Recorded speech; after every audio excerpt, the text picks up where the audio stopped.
वक्रतुंड महाकाय सूर्यकोटि समप्रभ निर्विघ्नं कुरु मे देव सर्वकार्येषु सर्वदा।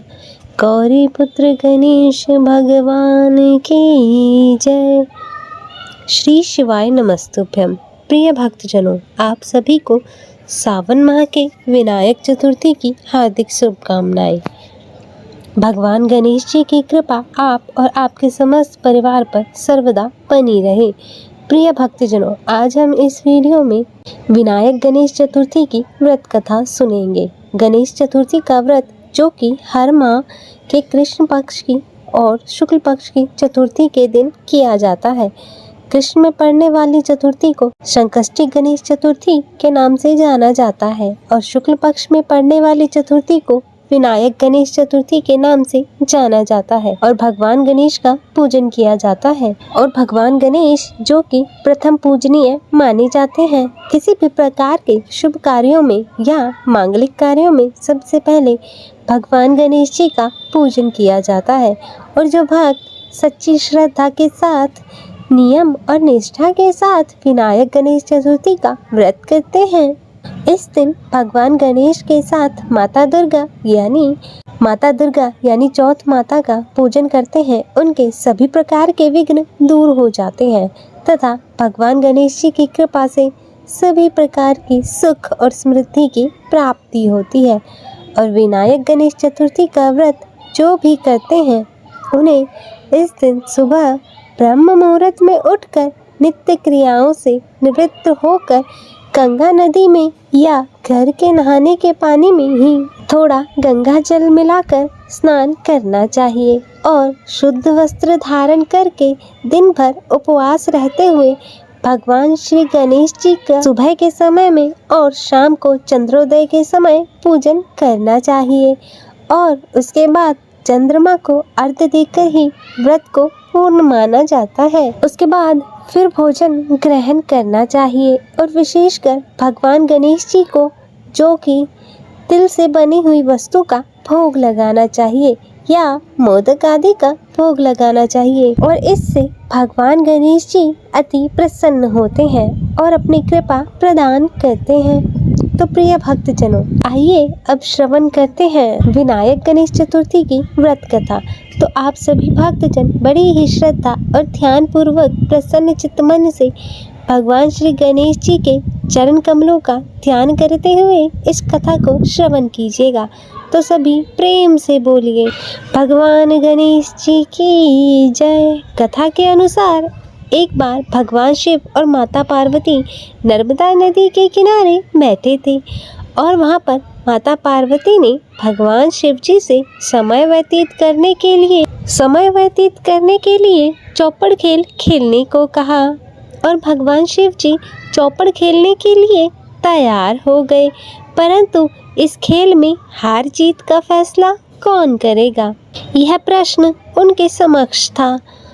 तो भगवान शिव जी ने कुछ तिनकों को एकत्रित कर उसका एक पुतला बनाकर उसकी प्राण प्रतिष्ठा कर दी और पुतले से कहा कि बेटा, हम चौपड़ का खेल खेलना चाहते हैं, परंतु हमारी हार जीत का फैसला करने वाला कोई नहीं है, इसलिए तुम बताना कि हम दोनों में से कौन हारा और कौन जीता।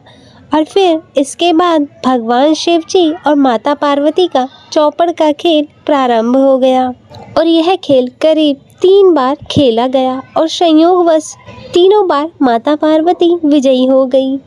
और खेल समाप्त होने के बाद बालक से हार जीत का फैसला करने के लिए कहा गया तो उस बालक ने भगवान शिव जी को ही विजयी बताया और यह सुनकर माता पार्वती अत्यंत क्रोधित हो गई और उन्होंने क्रोध में उस बालक को लंगड़ा होने का और कीचड़ में पड़े रहने का श्राप दे डाला। तब बालक ने माता पार्वती से माफी मांग ली और कहा, हे माता, मुझसे यह अज्ञानतावश ऐसा हो गया, मैंने किसी द्वेष भावना में ऐसा नहीं किया। और बालक द्वारा क्षमा याचना मांगने पर माता ने कहा कि यहाँ पूजन करने के लिए नाग कन्याएं आएंगी और उनके कहे अनुसार तुम गणेश जी का व्रत करना और ऐसा करने से तुम मुझे प्राप्त कर पाओगे।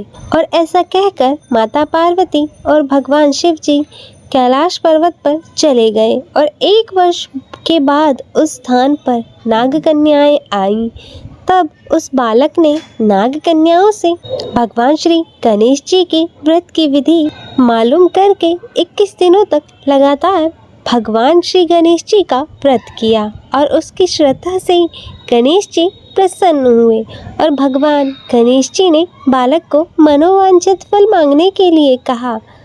तब उस बालक ने कहा कि हे विनायक, हे विघ्नहर्ता गणेश जी, मुझ में इतनी शक्ति दीजिए कि मैं अपने पैरों पर चलकर कैलाश पर्वत पर पहुंच सकूं। और भगवान गणेश यह देखकर बहुत ही प्रसन्न हुए और उन्होंने बालक को वरदान देकर वहां से अंतर्ध्यान हो गए।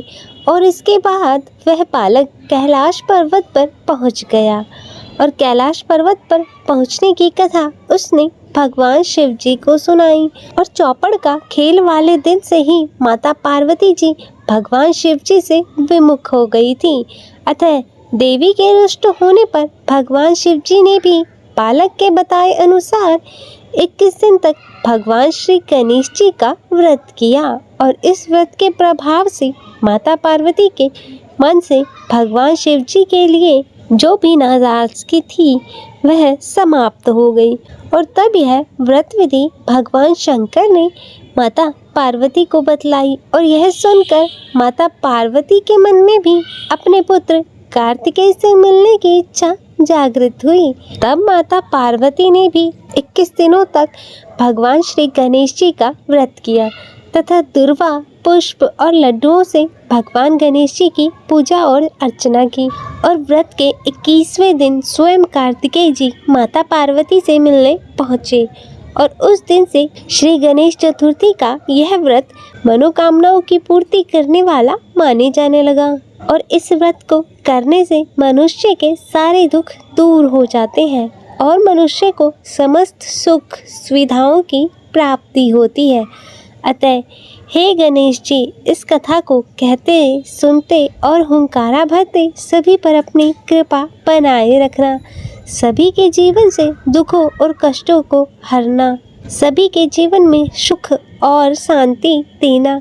तो सभी प्रेम से बोलिए भगवान श्री गणेश जी की जय, श्री उमापति शंकर भगवान की जय, सर्व देवी देवताओं की जय।